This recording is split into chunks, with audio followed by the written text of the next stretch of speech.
Hello, this is Dr. Leslie Ann Asmus, continuing the lecture series associated with discrete random variables and probability distributions.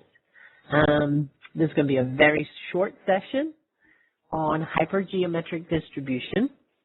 This one deviates from our previous discrete random variables in the sense that, now returning back to, we started with some common distributions that had fundamentally underneath the Bernoulli trials. So we had a binomial, geometric, negative binomial distributions we looked at, probability of success P on each trial.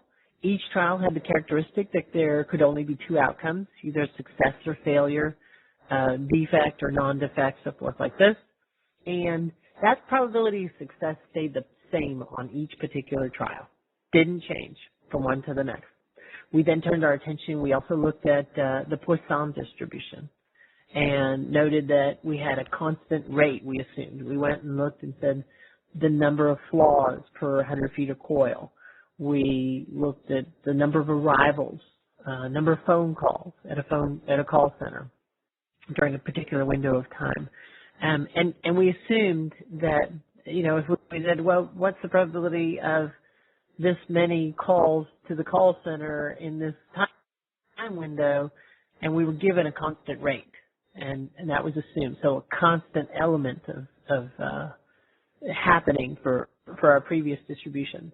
What we're going to look at with the hypergeometric is something called sampling without replacement, where there's, as we in our experiment itself, the probability is changing because, you know, and again, the most common one that people think of is playing poker. So you start with 52 card deck. As you deal, sorry, as I started to say distribute, but that's not the word. As you deal out 5 cards, you deal out the first card. Well, that changes probabilities. All you have are 51 cards left. So it's not that constant P in there anymore. That's not that constant rate happening with a hypergeometric. You're sampling without replacement. You're taking out of a very finite set, and the probability is changing.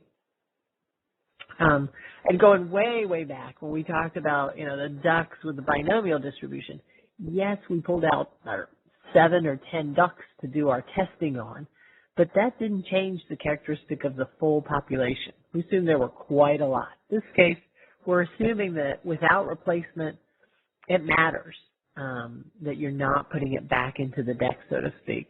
So sampling without replacement from a population that has defects, failures, non-defects, successes, kind of like the binomial, but now we're doing it without replacement, and by not putting it back in, that is, or by the nature of our experiment, the probability is changing. So, okay, so sampling without replacement from a population that has defects and non-defects, failures and successes, that kind of thing. And we're interested in knowing the probability of X successes in N sampled items. X successes in N sampled items. So this sounds and feels like binomial, right? Because we're number of successes in N trials. But in this case, we're doing it and we're saying it's changing. That P is changing on us. Because we're doing it without replacement. So formal definition, suppose that the population has N items. And I'm going to throw in the card example because that's the one that most people seems to help this concept. N items, 52 cards, of which K are of one type. So 13 spades and 39 non-spades. We can look at it that way. So 52 cards, 13 are spades, K are one type. We'll call those successes. Spades are successes. And N minus K are another type, failures. So N minus K could be 52 minus 13 or 39 non-spades. So we'll consider those failures. Suppose that items are sampled randomly and sequentially from the population and that none of the items sampled is replaced. So as we deal a number of items, we're not putting them back into the deck as they're being dealt. Let X of I equal 1 if the ice draw results in a success. and let x of I equals 0 otherwise, however you've defined to be success or failure. If y is a random variable that reflects the total number of successes with n sampled items, then y has a hypergeometric probability distribution function defined by the probability that the random variable, the number of successes. So we could say, what's the probability of, and I'm missaying this a moment ago, the little n. Okay, that's the number of successes you're interested in, or the number of samples you're taking out of the population. So the size of the population is capital N, could be 52 cards. K could be, in that population of 52 cards, you could have 13 spades, 39 non-spades. Look at it that way. You could have so many even numbers, or so many face value cards, so many non-face value. And cards, a nice one to do this with, because you can look at a deck of cards and think about it. And you're going to draw out 5-card poker. You would have 5 cards as your little n. That's how many cards you're going to draw. And you're interested in how many successes, how many spades out of 5 cards, how many non-spades in the 5 cards. That's a way to look at it.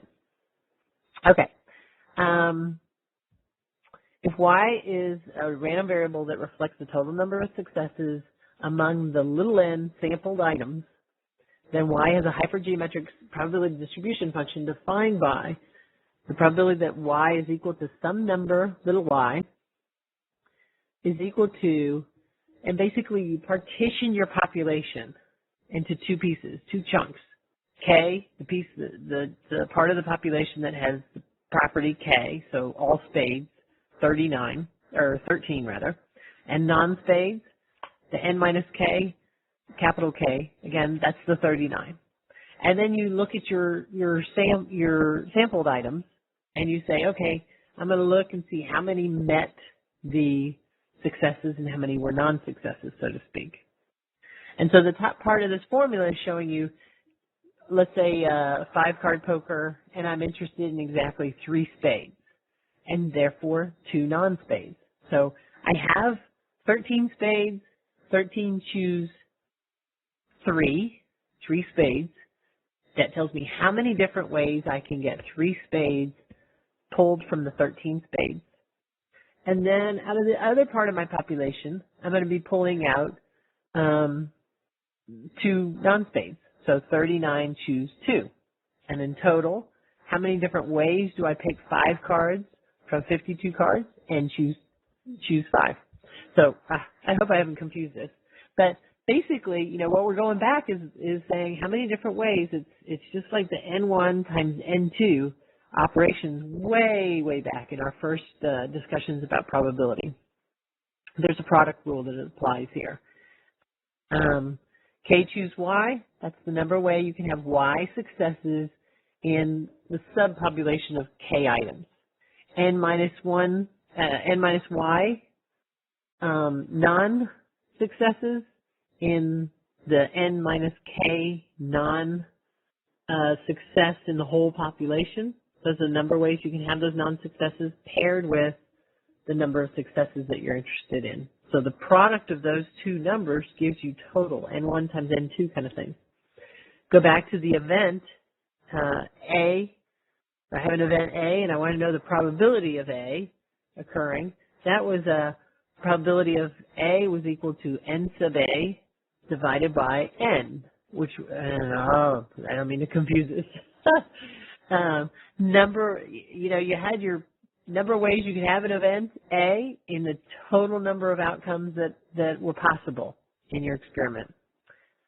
Too many N's in this world. But that's effectively, hopefully you can see this, that's what's happening with this formula here for the hypergeometric distribution. Okay, let's look at an example of this. 10 applicants for an open position. 6 are women, 4 are men. Suppose that 3 applicants are randomly